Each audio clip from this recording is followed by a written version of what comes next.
నేనిప్పుడు మిమ్మల్ని వేరు చేయాలని ప్రయత్నించట్లేదు పెదబాబు. మీది ప్రేమైతే ఇది ఫ్యామిలీ. కన్న కొడుకుని కంటికి రెప్పలా చూసుకోవాలని తప్పిస్తున్నా ఒక తల్లి పడే ఆరాటాన్ని వ్యక్తిగత పోరాటంగా చూడకండి. పార్వతికైనా నీకైనా అర్థం కావాల్సింది ఇదే. అమ్మగారు, ఒక్క మాట మీతో చెప్పుకునే అవకాశాన్ని ఇవ్వండి.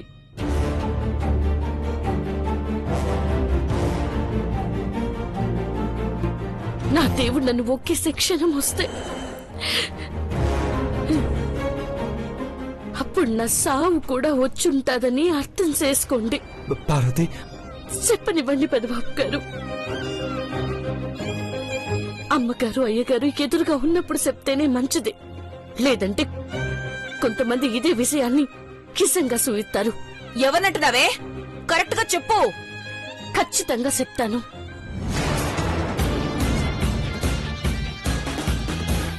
నన్ను పెదబాబు గారిని నమ్మాను.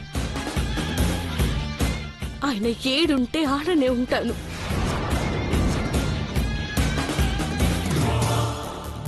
నా దేవుడికి కళ్ళు పోతే కనుసూపుగా నేనుండాలనుకున్నాను. నా కోసమే పోయి ఉంటే ఈ పాటికి నా పానం కూడా పోయి ఉండేది. మిమ్మల్ని నానెప్పుడు ఎదిరించాలనుకోలేదమ్మగారు.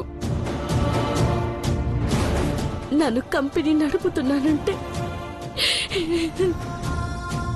నా దేవుడికిచ్చిన మాట నిలబెట్టుకోనీకే. పోటీలో ఉన్నావు అంటే నాతో తలపడుతున్నట్టే పార్వతి. అమ్మగారు, జిఏ హర్బల్ కంపెనీ పెట్టిన పార్వతి పని మనిషి కాదు అని మీతోనే చెప్పిస్తాను.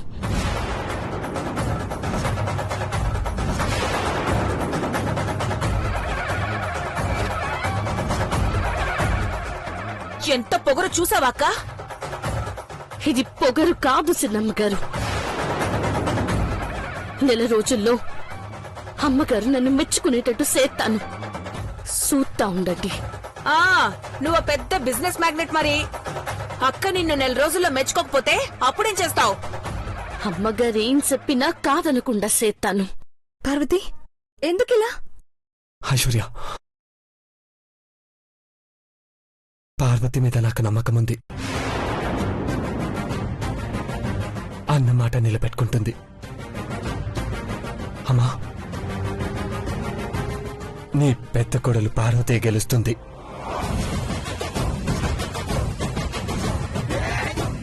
పద పార్వతి.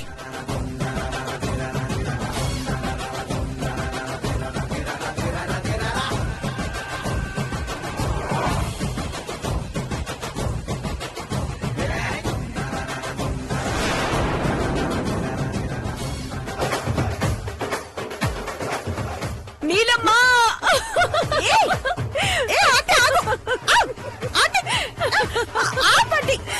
ఎంత ఆనందంగా ఉందో చెప్పలేకపోతున్నా నీలమ్మా. ఎప్పుడో 3 ఏళ్ల కిందట ఉప్మా మొహం వేసుకుని పార్వతి ఇంట్లో అడుగు పెట్టినప్పుడు తప్పుల మీద తప్పులు చేస్తే అఖిలక్క ఆగ్రహంతో ఊగిపోయేది. 3 రోజులు కూడా ఉండకుండా పారిపోతుందనుకుంటే ఇక్కడే సెటిల్ అయిపోయింది. ఇంత వైభవాన్ని ప్రసాదించే ఇంటిని వదిలి పల్లెటూరికి పారిపోతుందా ఆంటీ? పైగా ప్రేమించే దేవా, కంటికి రెప్పలా చూసుకునే మహి ఐశ్వర్యాలు తోడుగా ఉండడంతో ఇక్కడే బాగుంది అనుకుంది. అంతటితో అది ఊరుకునుంటే ఈ స్టోరీ ఇంతవరకు సాగేదే కాదు. గమ్మునుండకుండా పెదబాబుని ప్రేమించింది. ఆ విషయం బయట పెట్టకుండా మనసులో పాతి పెట్టేసుకుంటే కర్మకాలి పెదబాబు కూడా దాన్ని ప్రేమించి షాజహాన్ ముంతాజ్ బేగాన్ని పాతి పెట్టిన చోట అదే నీళ్ళు తాజ్ మహల్ దగ్గర యువరాజా వారు ఐ లవ్ యూ కూడా అనేశాడు. అక్కడ్నుంచి ఇద్దరి జీవితాల్లో ట్విస్ట్ల మీద ట్విస్ట్లు. దాన్ని కొట్టి చంపి రెండిట్లో ఏది వీలైతే అదన్నట్టు మనం ట్రై చేసినా అసలు విషయం తెలిసి అఖిలక్క దాన్ని వెనకేసుకొచ్చేసింది. వెనకాలే గోతులు తీసిందని దాని మెళ్ళో పసుపు తాడు చూసేదాకా తెలియకుండా పోయిందాంటీ. చివరికి తల్లిని కూడా కాదని పార్వతి వెంట వెళ్లిపోవడంతో ప్రమాదం జరిగింది. అది నువ్వు చేయించిందే కదా. నాకు తెలియకనా గట్టిగా అనకండి. బ్లాస్ట్ అయ్యాక దేవాకి కంట చూపు పోయిందన్న బాధతో కొడుకుని ఇంట్లో తెచ్చి పెట్టుకుందామనుకున్నా అఖిలాంటి కోరికని పార్వతి కాదన్నది. అక్కడే కాలిందమ్మా. అఖిలక్క ఊరుకుంటుందా? పులి గాండ్రిస్తేనే తడి చేరుకుంటుంది.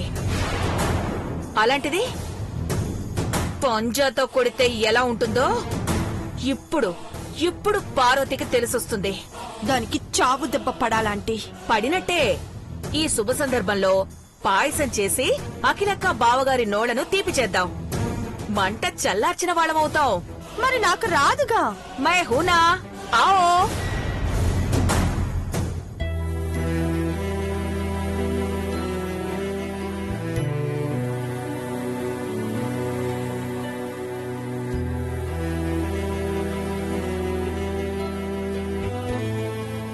మనం జీతం ఇస్తామని కష్టమన్నది లెక్క చేయకుండా రాత్రింబగలు కష్టపడ్డ వాళ్ళ పరిస్థితి ఏంటి పెద్దబాబు గారు? తయారు చేసినవేవి ఎవరు కొనకపోతే ఏం చేస్తాం? ఇక్కడ కొనడం సమస్య కాదు పార్వతి, కొనే వాళ్ళకు చేరడం అనే దాని గురించి ఆలోచించాలి. డిస్ట్రిబ్యూటర్స్ ఎవరూ ముందుకు రావట్లేదు.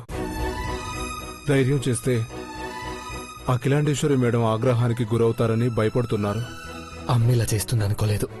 అమ్మగారికి నా మీద కోపంగా ఉంది పెద్దబాబు గారు. ఎప్పుడు సల్లారుతుందో ఏటో. నువ్వు గెలిచినప్పుడు పార్వతి,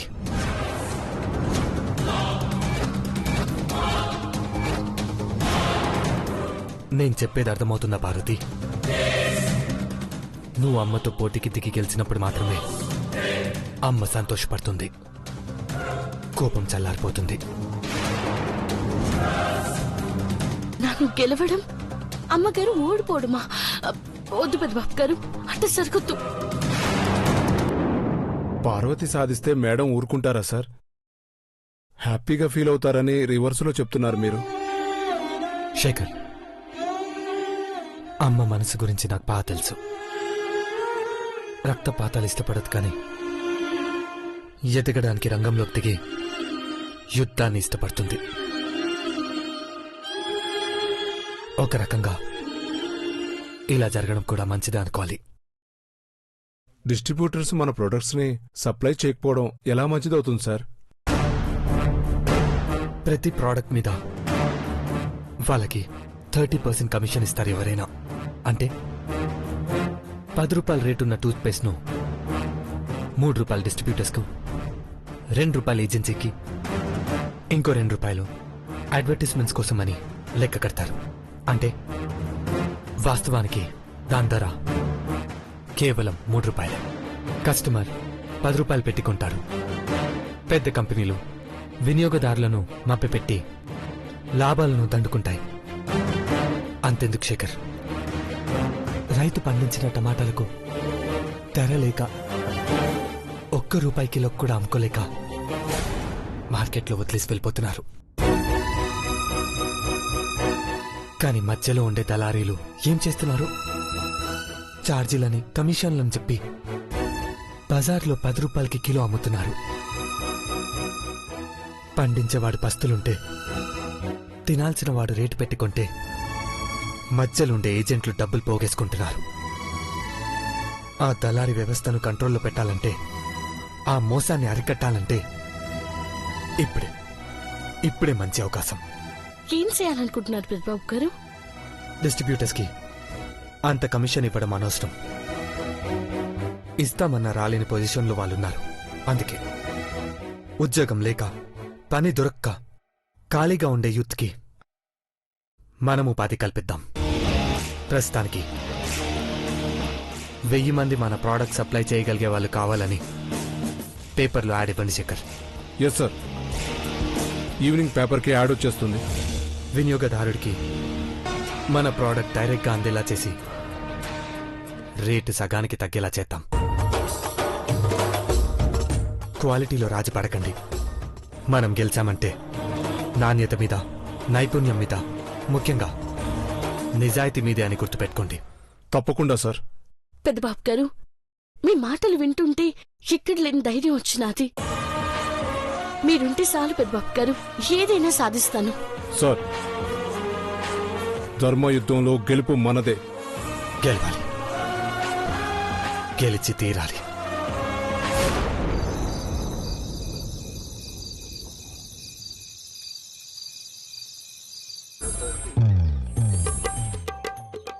ఆ బెల్లం పొడి ఇవ్వు నీలమ్మా. Ready aunty. నువ్వు పాయసం ఎలా చేస్తావో ఏంటో నాకైతే ప్రాసెస్ తెలీదు, కానీ నువ్వు చెప్పినట్టే చేస్తున్నానంతే. బెల్లం వేస్తే టేస్ట్ వచ్చేస్తుంది నీలమ్మా. ఎప్పుడో నా పెళ్ళైన కొత్తలో చేసినట్టు గుర్తు. అప్పుడు మా ఆయన బొచ్చెలో పోసుకుని ఆవురవురమని తాగేసేవాడు తెలుసా? ఏంటి నీళ్ళా? నీళ్ళెందుకు తాగుతాడే? నువ్వు చేసిన పాయసం కారంగా ఉందో వికారంగా ఉందో ఏమైపోతానన్న భయంతో పాపం వాటర్ తాగేశాడేమోనని డౌట్. ఓయ్ అంత లేదు, పాయసమే పానకం తాగినట్టు తాగేవాడు. ఆ తర్వాత వంట వండే ఛాన్సే లేదు. ఎందుకంటీ? ఏముందమ్మా, కోటీశ్వరుల ఇంట్లో కోడలుగా అడుగు పెడితే పూచిక పుల్లన్నా పక్కన పెట్టనిస్తారా? మరిప్పుడు పని మనుషుల్లా ఉన్నాం కదా ఆంటీ. ఆ పార్వతిని టార్గెట్ చేసుకున్నందుకు ఇలాంటి పరిస్థితి వచ్చింది కానీ లేకపోతే దర్జాగా ఉండేవాళ్ళం. జరిగిందేదో జరిగిపోయింది. అఖిలక్క దానికి జలకిచ్చింది కదా, ఇక అది తోక ముడుచుకొని పోవాల్సిందే. ఈ శుభ సందర్భంలోనే కదా ఆంటీ మనం పాయసం చేయాలనుకుంటున్నాం. సరే ఇప్పుడేం వేయాలో చెప్పు ఆంటీ. ఇప్పుడేం నేను వేయాలి? తిప్పుతాను గాని అక్కడ పెసరపప్పు ఉందివ్వు. అబ్బా అంటే ఇది పెసరపప్పేనా? ఇలాగే ఉంటుంది కదా. ఏమో నాకైతే తెలీదు ఆంటీ. వాసనైతే బ్రహ్మాండంగా ఉంది. వేస్తే పాయసం ఇంకా కమ్మగా ఉంటుంది. వేస్తాను వేస్తాను. చాలా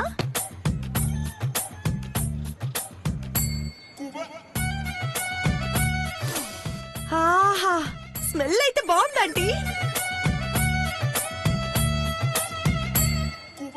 వేయ్, ఇంకొంచెం వేయ్. ఆంటీ నేను ఇంకొంచెం రుచి చూడనా? ఏయ్, టచ్ చేయకూడదు. ఇది మనం ఎవరికిస్తున్నాం? అక్క బావగార్లకేగా. అంటే ఈ ఇంటి దేవుళ్ళకి. నైవేద్యాన్ని రుచి చూస్తారా ఎవరైనా? ఆంటీ ఎందుకైనా మంచిదాంటీ, తీపి తక్కువైతే. ఛాన్సే లేదు. అనకాపల్లి బెల్లమది. పదా ఆ, పదా. సరే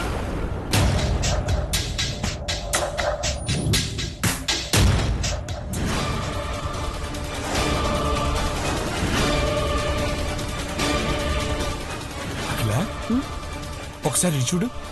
GA herbal beauty company products sale చేయడానికి 1000 మంది నిరుద్యోగులను జాయిన్ చేసుకోవడానికి డిసైడ్ అయ్యారు.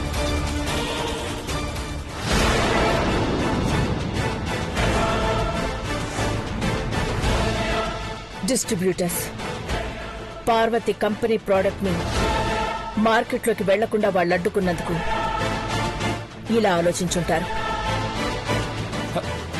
ఈ 1000 మంది ఎలా అమ్ముతారు? ఇంటింటికి వెళ్లి ప్రొడక్ట్స్ తీసుకోమని అడుగుతారా? అమ్మా అయ్యా ఇది పార్వతి తయారు చేసిన ప్రోడక్ట్ అండి అని అడుక్కుంటే కొంటారా బావగారు? అంత వెటకారం అక్కర్లేదు భవానీ.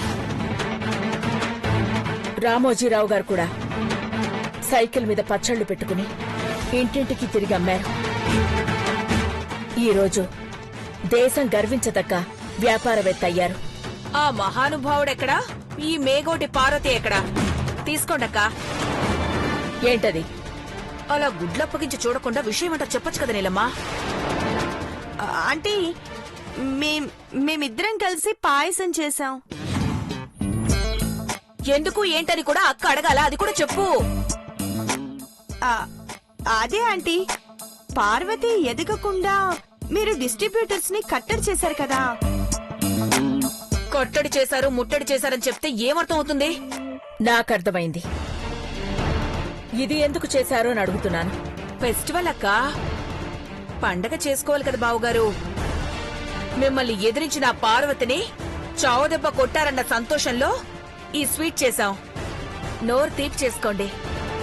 ఇలాంటి విషయాల్లో మాత్రం చాలా చురుగ్గా ఉంటారు. మంచి పనులు చేయడానికి మాత్రం ముందుకు రారు. ఏదో లేక ఇప్పుడు తీసుకోండి. ఆనందంతో చేశాం, కాదనకుండా తీసుకోండి. తీసుకోండి అక్క, తీసుకోండి. తీసుకో అఖిల. మళ్ళీ నేను చేసిన పాయసం మా అక్కాబావ తినలేదని గౌరీకి ఫోన్ చేసి మరీ చెప్తుంది. వాడు ఫీల్ అయిపోయి వాట్సాప్ లో ఏకంగా ఇంత లెటరే పెట్టేస్తాడు. తీసుకో అఖిల. థ్యాంక్ యూ అక్క.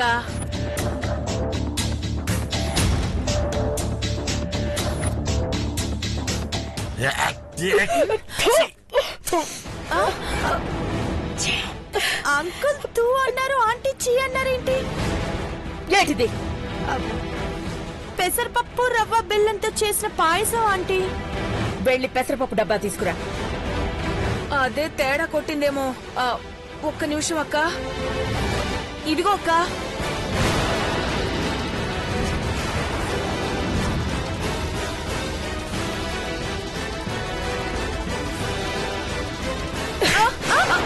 అయ్యో, ఇవి మెంతులు. పెసరపప్పు ఎలా ఉంటాయో కూడా తెలీదా నీకు? సారీ అక్క, నేను ఇవే అనుకున్నాను. చిచి, పోన్లే ఆంటీ, కనీసం మెంతులైనా తెలిసాయి.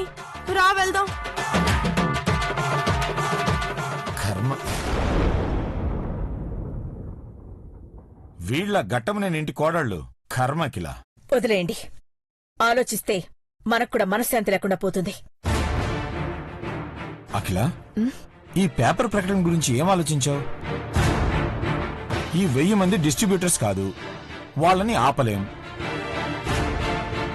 పార్వతి దగ్గర ఇన్ని తెలివితేటలు లేవు. పక్కన పెదబాబున్నాడు కదండి,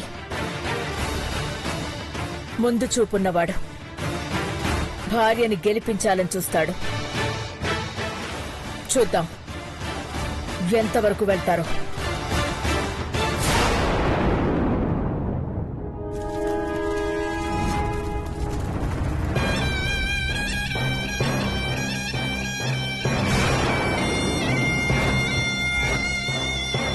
చంద్రముఖి, చంద్రముఖి,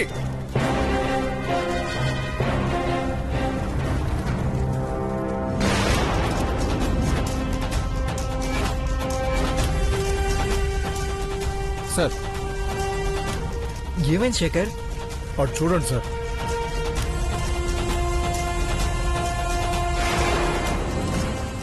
మంట దగ్గర చంద్రముఖి ఉందేంటి? మేడం, కంగారేం లేదు మేడం.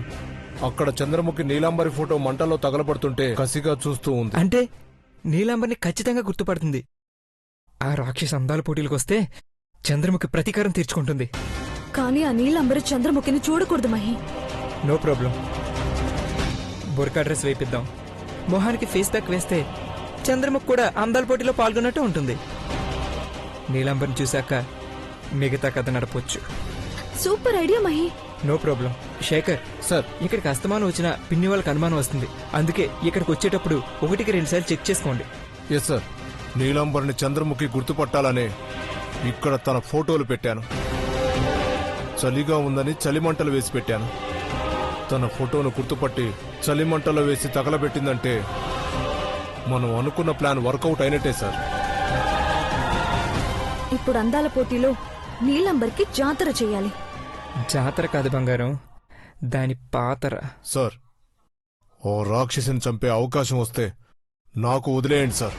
కూల్ శేఖర్, అంత ఈజీగా పైకి పంపించకూడదు. పదండి. త్వరగా రా నీలమ్మా. పోటీలో పాల్గొనే వాళ్ళందరూ వచ్చేసారు.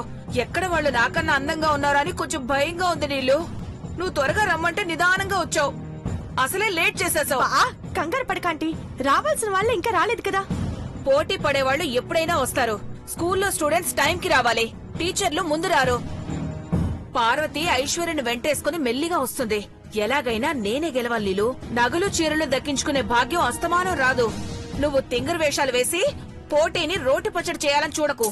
పదా అమ్మాయి, ప్రోగ్రామ్ స్టార్ట్ అయిందా?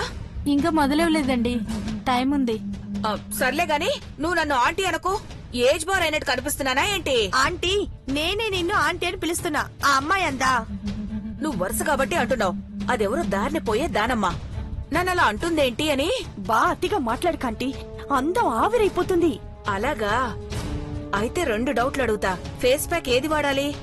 పుచ్చకాయ, నిమ్మకాయ? నీ తలకాయే. కొంచెం ఆగు. వీళ్ళెక్కడికి వెళ్లారు? సరే పద, ముందుకు వెళ్దాం. వీళ్ళేరాంటీ, ఇంకా రాలేదేంటి?